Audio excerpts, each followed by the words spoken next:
Hey guys, Rob here again from Sales Meets Marketing, and today I wanted to go over the dreaded cold call. They're part of any sales job that you have, and unfortunately, even with all of the tools we have today with technology, cold calls are still the fundamental place to create leads.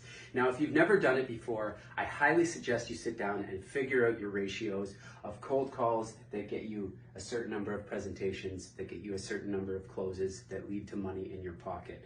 So let's say, for example, on a weekly basis, the best way to do this is to work backwards.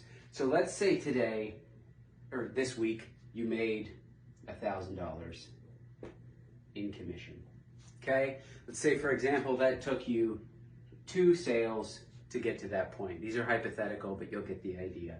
To do that, let's say you had to do 10 presentations, and to do that, you had to do 50 cold calls to get those presentations.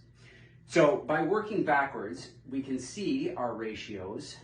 Now they may not be perfect, but you don't need to be perfect to get a starting point. The starting point will just help you build your funnel so that you can get a higher dollar value at the end of the day.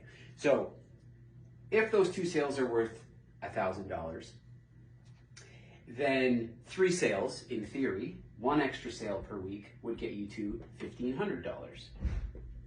Sorry for my terrible writing. It's backwards.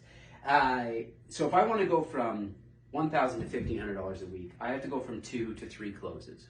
Now, 2 to 3 closes in my ratio of presentations would then be 15 presentations. And 15 presentations via this ratio would mean that I have to do 75 cold calls instead of 50. So now if I can take that all the way back to the starting point and realize that the difference between 50 to 75 cold calls in a week is simply 5 more per day, that will lead to an extra $500 in my pocket. Does that not make it a little bit more worth it to pick up the phone 5 more times today?